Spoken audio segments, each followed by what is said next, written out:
The galaxy held its breath. Elias Kane, clad in the living black armor, stood at the helm of the Endeavor, his eyes fixed on the swirling mass of enemy ships approaching from the void. The Ecliptans had come in force more numerous than any fleet humanity, or even the allied species, had ever faced. Stars were reflected in the polished plates of the armor, yet they did not dazzle him. He was focused, steady, and ready. "Sir," Arya Vance reported, her voice calm but tense. "The fleets are forming attack patterns. Their weapons are charging. This will be unlike any battle we've fought." Elias's jaw tightened. "We've faced worse. Remember the trials. They were preparing us for this moment."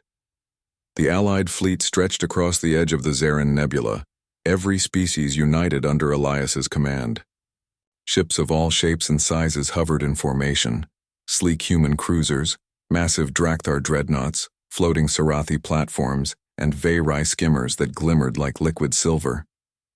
It was a fleet born not of politics or conquest, but of survival. Elias looked at the gathering forces and raised his hand.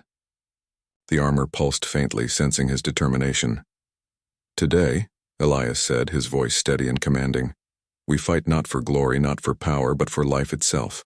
For every planet, every person, and every being that calls this galaxy home, we stand together. And we will not fall." The crews of every ship cheered, their confidence renewed by the human who had been chosen by the ancient relic.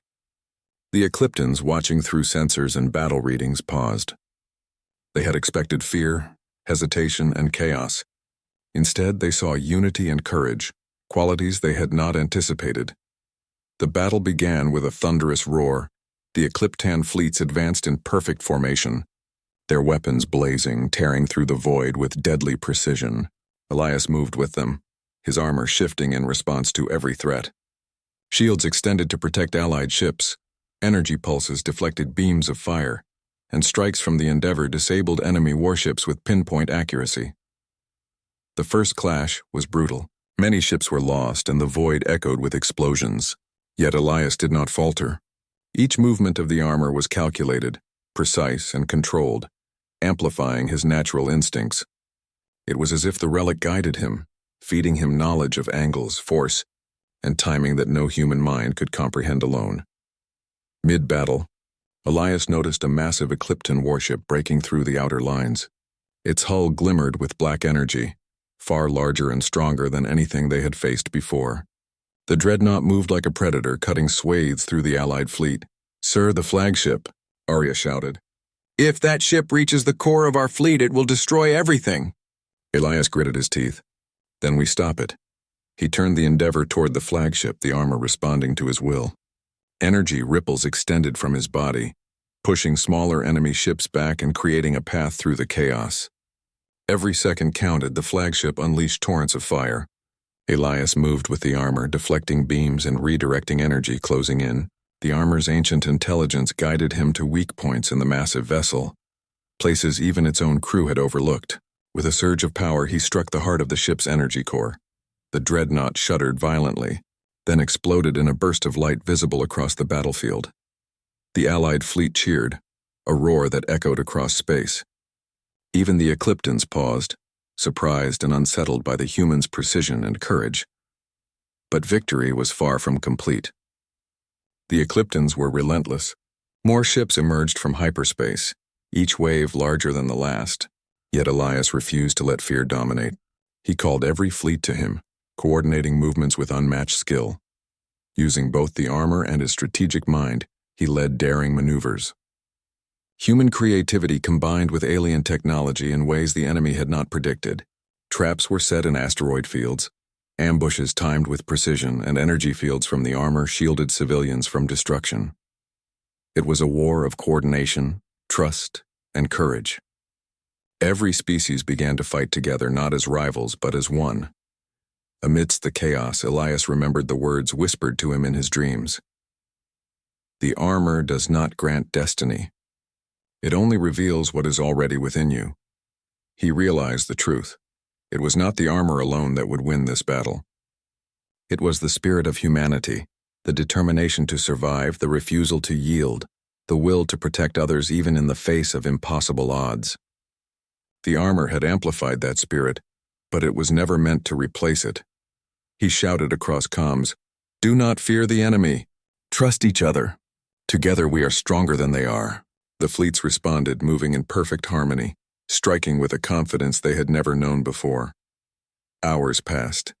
The battle raged across sectors, with the Ecliptons pushing harder with every wave. Yet the human-led coalition stood firm.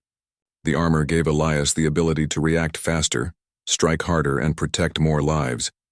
But it was the unity among the species that turned the tide. Finally, in the deepest sector, the Eclipton commanders realized the truth. They had underestimated humans.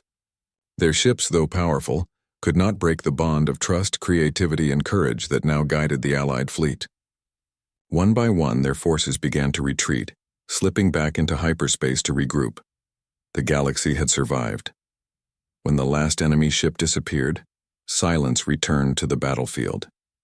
The Allied fleets hovered among the wreckage, exhausted but alive. Ships burned, but no civilization had been erased. Planets that would have fallen were safe. Elias removed his helmet, sweat on his brow, exhaustion pressing on his shoulders. Arya approached, placing a hand on his arm. "You did it," she said quietly. "We all did. Together." Elias nodded, looking out across the stars. "Not me alone. The armor chose me, yes, but it also chose humanity. It revealed what we could do when we stand together." Back at the council chamber on Solaris Prime, celebrations were held. The leaders of every species, once wary of humans, now acknowledged their courage and skill. The Sarathi speaker addressed the assembly. "Captain Elias Kane has not only survived the trials, but has saved the galaxy from destruction. The armor has revealed a truth we have long ignored. Humanity is a force for hope, unity, and resilience. We must honor that, not fear it." Applause filled the chamber, and humans, once outsiders, were finally recognized as equals among the stars. Elias returned to the ruins where the armor had first chosen him. Standing before it, he understood its lesson. The relic had never been about conquest or power. It was about responsibility, courage, and the ability to inspire others. By accepting him, it had given humanity a chance to show the galaxy that strength was not measured in weapons or fleets, but in spirit and unity. He touched the armor gently. It pulsed faintly, almost like a heartbeat. Elias whispered, "Thank you. I will not fail you, or the galaxy." The armor seemed to respond, a soft glow spreading across its surface. In the months that followed, humanity took its place among the stars. Ships were rebuilt, alliances strengthened, and old rivalries set aside in favor of collaboration. The armor remained with Elias, a symbol not of dominance, but of unity and hope. Stories spread across systems. Tales of the human who had faced impossible trials, led an entire galaxy, and survived where others would have failed. Children on distant planets dreamed of one day becoming like him, not because of strength, but because of courage, ingenuity, and compassion. Elias Kane, the human chosen by the ancient relic, became a symbol of possibility. The galaxy had seen what one person, guided by wisdom, courage, and the right purpose, could achieve, and humanity had finally arrived, not as conquerors, not as observers, but as protectors and unifiers of the stars.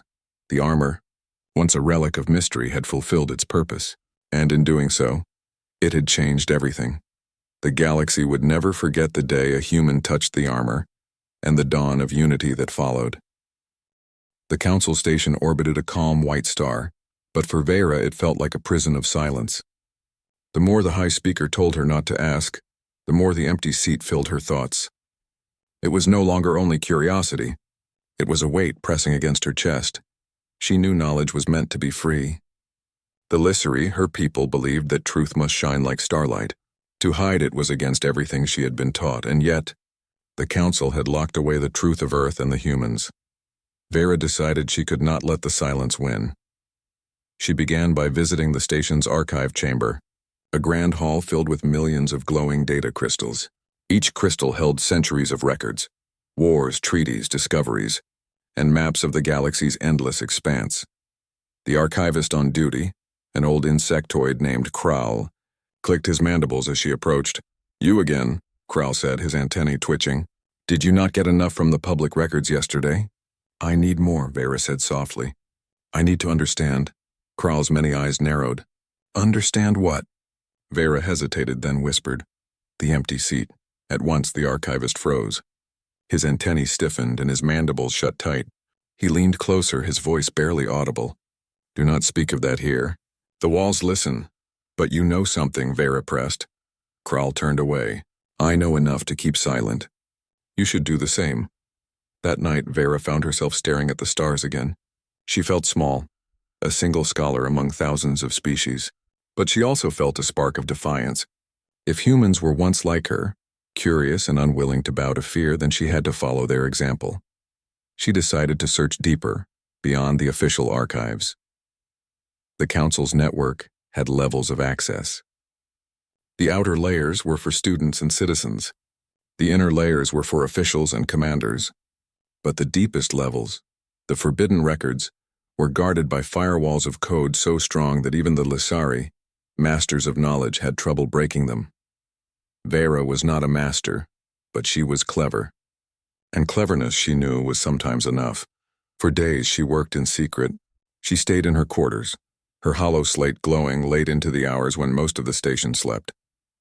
She built paths around the firewalls, slipping like a shadow into places she should never see.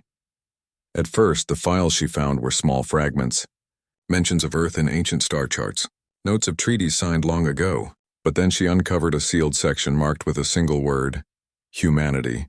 Her heart raced as she touched it. The first file opened into a simple report. It was old, its words shaky but clear enough to read.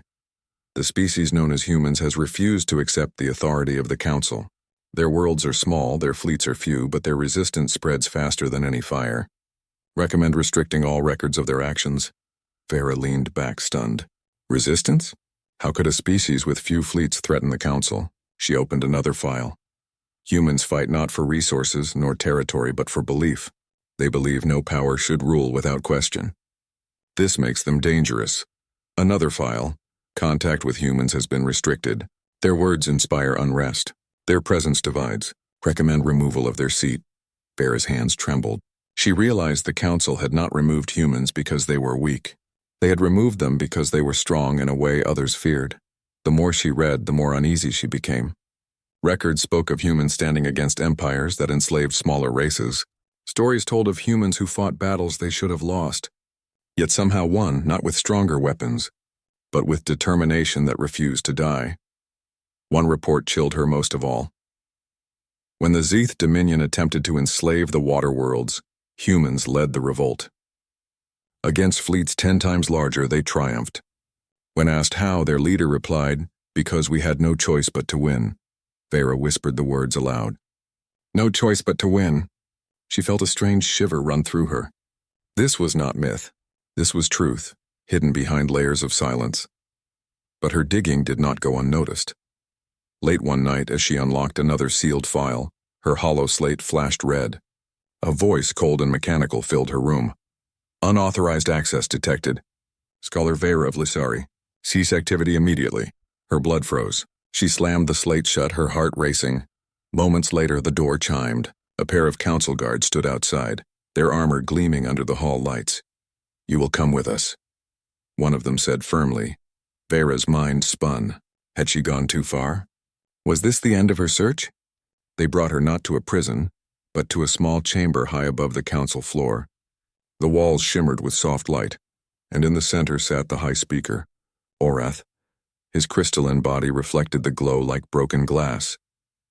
"You are bold," Orath said, his voice echoing in the chamber. "And reckless," Vera swallowed hard. "I only wanted the truth." "The truth," Orath said slowly, "is not always safe. Then why hide it?" Vera asked, her voice trembling. "Why forbid us to know what humans did?" For a long moment, Orath was silent. Then he leaned forward, his crystal face gleaming. "Because," he said, "if the young species learn what humans truly are, they will follow their path, and the galaxy will burn again." Vera's breath caught. "You fear them." "We respect them," Orath corrected. His voice carried both weight and sorrow. The Council chose silence not to erase humanity, but to protect everyone else from them, and from themselves. "But where are they now?" she asked. Orath's form flickered in the light. "Gone, silent, watching perhaps. Their choice was to leave, and we allowed it. The empty seat remains as a warning. He rose, his tall figure towering above her. "Scholar, I will not punish you. But I warn you, do not search further. Some truths cannot be carried by those who are unprepared." The guards escorted her out, leaving her mind more restless than before. Back in her quarters, Vera lay awake. The High Speaker had tried to end her search, but his words had done the opposite. If humans were gone by choice, if they left the Council in silence, then it meant they could return. And if they returned, the galaxy's fear would not be of myths, it would be of reality. She opened her holoslate once more, her hands shaking but her will firm. She whispered to herself, "If the Council fears the truth, then I will find it, no matter the cost." Her eyes scanned the forbidden records again. She knew the Council watched her now, but curiosity burned too strongly to stop. And in the darkness beyond the station, somewhere between the stars, an old human satellite stirred. Its systems had been quiet for centuries, but Vera's search triggered a forgotten signal. A faint pulse of light flashed into the void, carrying a simple message. "We are still here." The pulse of light drifted through space, silent and small, but powerful in meaning. No one in the Council noticed it yet, but far beyond the station, machines older than the Council stirred. Forgotten human satellites and probes, scattered across the galaxy, woke from their slumber. Their eyes opened, their antennas stretched, and one by one they began to speak again. Vera did not know this. She only felt a strange weight pressing on her heart, as if the universe itself had leaned closer to listen. Her search led her away from the Council station.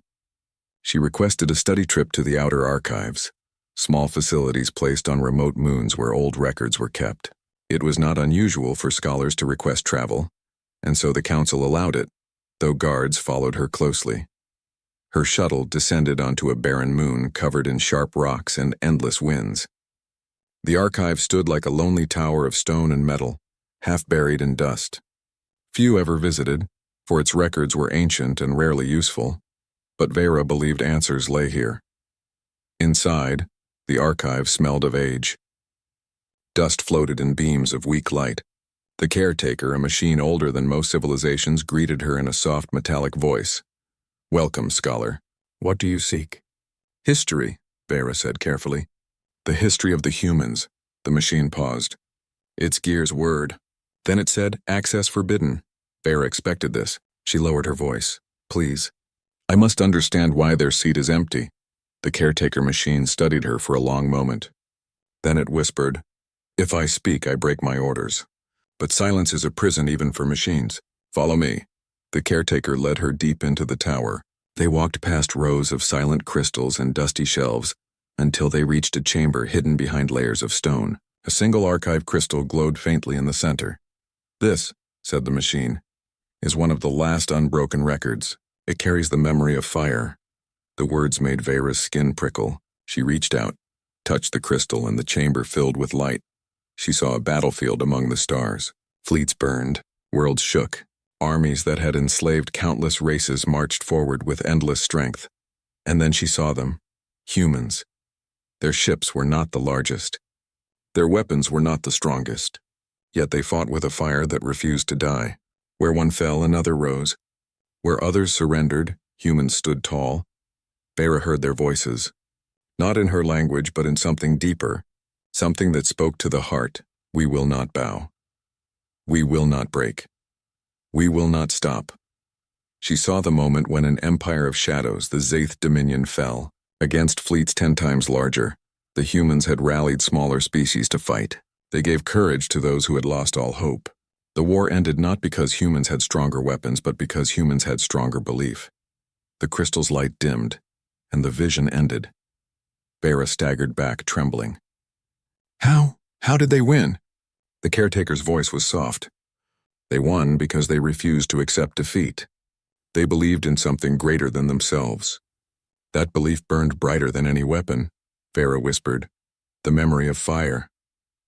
For hours she sat in silence, thinking of what she had seen. The humans had not been erased because they were weak. They had been hidden because they were too strong in spirit. She thought of the Council, of the way every delegate avoided the empty seat. They were not protecting the galaxy from humans. They were protecting themselves from the memory of them. If the younger species remembered, if they learned what humanity once did, the galaxy would change. As she left the archive chamber, her guard stepped forward. "Did you find what you sought?" one asked. Vera nodded slowly. "I found a spark." The guards exchanged uneasy glances. They did not press her further, but in their silence, Vera understood. They too feared the spark. The journey back to the council station was quiet. Vera sat by the window of the shuttle, watching stars blur past. Yet in her mind she still heard the human voices. "We will not bow. We will not break. We will not stop." She whispered the words under her breath, and they filled her with strength she had never known before. When she returned, she noticed something strange. Whispers followed her through the station halls. Scholars, traders, and even soldiers spoke her name in hushed tones. Some avoided her. Others looked at her with curiosity, even respect. Word had spread that she was searching for the truth of Earth, and with that word came danger. One night, she found a message carved into her door. It was not written in words, but in symbols. Old symbols, the kind only used by those who remembered human stories. It said, "Do not stop. The fire must live again." The next council session began as always. Delegates argued about resources, trade, and territory. But this time Vera felt their words were empty. Her eyes moved to the human seat again. It stood in silence, but to her it no longer looked empty. It looked like a throne waiting for its owner to return. Suddenly she felt bold. She rose from the scholar's balcony and let her voice carry through the chamber. "Why do we sit here and pretend unity, when the greatest symbol of unity is kept silent? Why is Earth's seat empty?" Gasps spread across the chamber. Delegates turned, shocked at her defiance. The high speaker's crystalline form flickered with anger. "Scholar, you test the limits of your place." "I only seek truth," Vera replied firmly. "And I have seen it. The humans fought not for conquest but for freedom. They carried fire into the dark, and it terrified those who ruled unjustly. That is why you silenced them. Not because they were dangerous, but because they were free." Her words rang through the chamber. For the first time in centuries, the empty seat felt alive. Chaos followed. Some delegates shouted for her removal. Others whispered that she spoke truth. The chamber shook with division. The high speaker struck his staff and silence fell. His voice was sharp as broken crystal. "Enough. You will leave this chamber, scholar. The humans are gone. Their fire is no more." But even as he spoke, the chamber's lights flickered. A ripple of energy flowed through the station, sudden and unexplained. On the surface of the human seat, the dust shifted and fell away. The emblem of Earth glowed faintly as if touched by unseen hands. Delegates froze in terror. The high speaker's voice broke. "This is not possible." That night, as the station drifted in silence, Vera returned to her quarters. She sat by the window staring at the endless stars. She knew what she had seen in the archive was real. The humans had carried a fire that could not be forgotten, and now that fire was waking again. She whispered to herself, "The memory of fire is not memory alone. It is waiting." And across the galaxy, one of the old human satellites sent another signal. This time it was not faint. It was strong. It carried a single phrase written in dozens of languages: "Humanity endures." The glow on the human seat grew stronger with every passing day. It was faint at first, almost invisible, but the delegates of the Galactic Council began to notice subtle changes. Some claimed it was a trick of the light. Others said it was a hallucination born from fear. But for Vera, it was impossible to ignore. She felt it in her chest, a pulse that matched her own heartbeat. The fire of humanity was returning, quiet at first, but undeniable. The council became uneasy. Meetings were called in secret. Older species whispered warnings. "The humans," said one elder delegate, a tall, gray-skinned figure named Thoran, "do not sleep. They only wait." "They wait for what?" asked a younger delegate, her voice shaking. "For balance," Thoran said. "For justice." "For opportunity. And if we fail to respect their power, the galaxy will remember the cost." Vera listened from her balcony. Every word confirmed what she had discovered in the forbidden archives. Humans were not gone because they were weak. They had left because they chose to. But their return could change everything. That evening, Vera received a secret message from one of the outer archives. The message contained coordinates pointing to a small human satellite in the Endarian belt. It was one of the oldest probes ever sent from Earth, still functioning after centuries. Her heart raced. The records had spoken of them, but now she could see proof. She requested a small shuttle and set out alone, careful not to alert the council. The journey took days. The shuttle cut through nebulae, past empty star systems, and through drifting asteroids. Silence filled the cockpit, but Vera did not feel alone. She felt the presence of humans, patient and watching. When she reached the coordinates, the satellite came into view. Its metal surface was scratched and worn, but its systems were alive. Lights blinked on panels that had not been touched in centuries. Vera docked carefully. As she entered the satellite, she noticed something remarkable. The control room was filled with old human technology, screens displaying star maps and communication signals. And in the center, a single console pulsed with energy, sending messages across the galaxy. She placed her hands on the console. The systems responded immediately, as if recognizing her presence. Then a voice came, calm and clear, through the satellite's speakers. Vera of Lissari. "You have found us." Her eyes widened. She had not expected to be addressed directly. "Who are you?" she whispered. "We are humanity," the voice said. "We left the council not because we were defeated, but because the galaxy was not ready for us." But now the fire stirs again. Vera's mind raced. "The fire? You mean your strength, your history?" "Yes," the voice replied. "We remain as watchers, observers. But if the council continues to forget, to hide, to manipulate, then our return will be necessary." She looked around the satellite. "But why now?" "Because one of your kind is ready," the voice said. "You are ready. You have seen the truth. You will carry the story of humans back to the council, and when the galaxy trembles again, they will remember why Earth's seat was never empty." Vera's hands shook. She understood then that humans had not abandoned the galaxy. They had withdrawn to teach a lesson in patience and vigilance. Meanwhile, back at the council, tension grew. Reports arrived of subtle anomalies. Data streams flickered. Lights shimmered on the human seat. Whispers spread faster than any fire. Delegates were divided. Some believed the human seat would remain empty forever. Others feared that the return of humanity would shift the balance of power irreversibly. The High Speaker Orcs called an emergency session. "The empty seat," he said, "is no longer silent. Something stirs. The council must prepare." Vera returned from the satellite with a new purpose. She approached the High Speaker directly. "I have seen the humans," she said. "They are alive, watching and waiting. Their seat was empty by choice, not absence." Oreth's eyes, shining like fractured crystal, narrowed. "Do you understand what you speak? You risk the wrath of the council by even suggesting such things." "I understand," Vera said, unwavering. "But I also understand that humanity is not a threat. They are a reminder. They show us what courage, unity, and persistence truly mean." The High Speaker fell silent. He had lived centuries, seen empires rise and fall, and yet he knew Vera spoke truth. Humans had always been different. Their weapons were not machines or fleets, but willpower, courage, and an unbreakable spirit. Orath finally said, "Then we have a choice. We may continue to ignore them, or we may accept the lesson they offer. But the galaxy will not forget if they return." Vera nodded. She felt the weight of responsibility. The fire of humanity now rested in part on her shoulders. Over the next days, strange events unfolded. The human seat glowed brighter. Systems across the council station registered unusual signals. Even the youngest delegates could feel the presence of something powerful, unseen but undeniable. Whispers spread like wildfire. Stories of humans, once thought legends, were recounted with renewed awe. Tales of impossible victories, of courage that defied reason, of worlds saved by a single species that refused to surrender. The council trembled, not because humans were gone, but because they never truly left. Vera spent hours in the archives, connecting old records with the new signals from the satellite.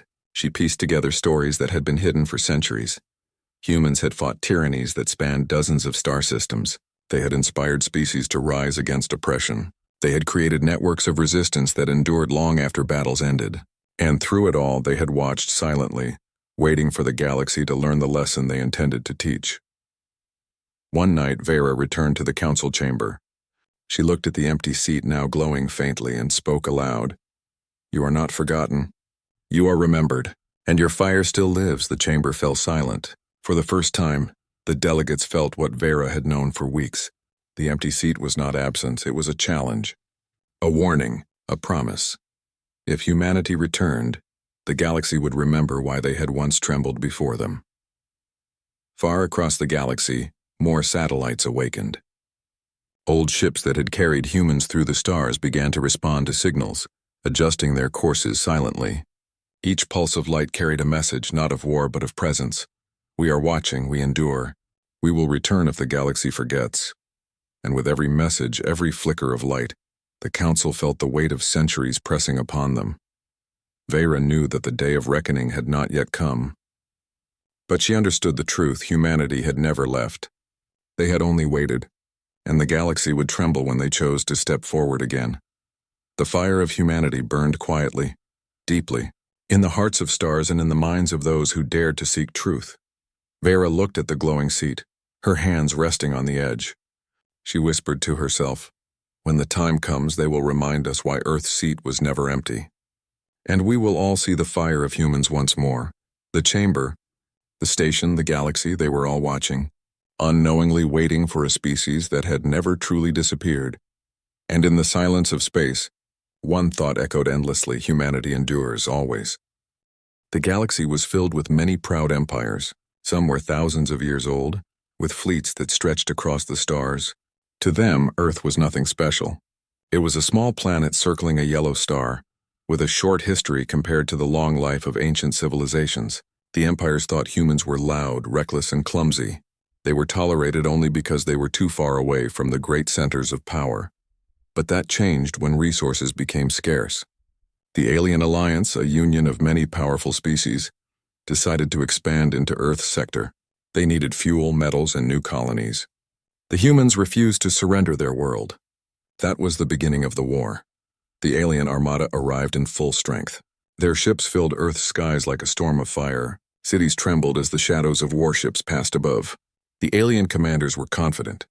They had fought dozens of other young races before, and they always won. Their weapons were beyond anything a primitive world could resist. The first broadcasts from the aliens were not threats. They were laughter. They had seen Earth's defenses, and they were amused. On their screens, alien officers shared images of human tanks moving into position on the ground. Old machines with thick armor and heavy barrels rolled slowly across plains, deserts, and ruined highways. To the aliens, these tanks looked like toys from another age. They compared them to children's machines, rusting boxes that would break under the first strike of real weapons. "Look at them," one alien general said, showing a clip of a column of tanks moving through the dust. His voice was full of mockery. "This is how Earth defends itself? With antiques? With machines that belong in a museum?" Across the galaxy, the message was repeated. Other species laughed as well. News networks of the alien worlds broadcast the images, telling their people that humanity was not dangerous. This war would be short. On Earth, people watched too. They saw the laughter, the insults, and the arrogance of the invaders. Families hiding in shelters, soldiers waiting in their bunkers, leaders in command rooms, they all heard the mockery. It burned like fire in their hearts. But on the front lines, the soldiers with the tanks did not flinch. They knew why the old machines were there. They understood the plan. The tanks were not as they seemed. Their steel hides carried secrets. Beneath the heavy plates of armor were new alloys forged in secret labs under the earth. Their engines were rebuilt with advanced energy cells, giving them strength beyond their outward form. They looked old, but they were not weak. Still, the world had doubts. Many asked why their leaders had not built shining new machines instead. Why bring out relics of the past when the future was at stake? The answer was simple. The tanks carried a message. Humanity wanted the aliens to laugh. They wanted the invaders to underestimate them. For hidden inside the war plan of Earth was a secret project, something no alien had ever seen. But the secret could not yet be revealed. It was not time. For now, the tanks were enough. When the alien fleet made its first strike, the ground shook across continents. Energy beams fell from the skies, burning fields and forests. Drones descended like swarms of insects, each armed with deadly plasma. The first test of human defenses had begun. Columns of tanks rolled forward. Dust rose around them as their tracks cut into the soil. Their cannons fired into the sky, shells screaming upward to meet the drones. Explosions lit the air as dozens of alien machines fell in pieces. The aliens, watching from orbit, still laughed. "So the toys can bite," one commander said. But they cannot bite for long. They launched more drones, this time faster and deadlier. The sky filled with streaks of fire.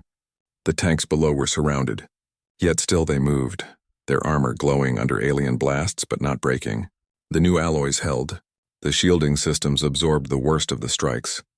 Inside one tank, a young commander named Reyes watched the screens. His crew worked in silence, focused and steady. They all knew the world was watching them. "Keep firing," Reyes said calmly. "Show them what we are." His tank's cannon roared again and another alien drone exploded. Across the battlefield, other tanks did the same. Slowly, impossibly, they were holding the line. Alien laughter grew thinner. Some commanders frowned. These machines were stronger than they looked.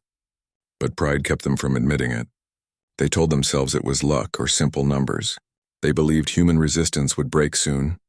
Far away in deep underground bunkers, Earth's leaders met. Screens showed the battle in real time. Advisors spoke in worried tones. "They still laugh at us," one said. "They don't understand," another answered. "Let them laugh. The more they underestimate us, the greater their shock will be." At the center of the room was the true heart of Earth's defense, the Atlas Project. Machines stood in silence, waiting. Computers hummed. Hidden cables pulsed with light. It was the greatest gamble humanity had ever taken. For now, the project remained in the shadows. The tanks fought alone, a shield for the secret that would soon be revealed. Back on the battlefield, soldiers felt the ground shake as alien war machines approached. Giant walkers, tall as buildings, marched forward. Each step crushed roads and forests alike. Their weapons glowed with deadly power. Reyes stared at the incoming threat. His crew waited for orders. He could hear the voices of his people on the radio, men and women across the lines facing the same fear.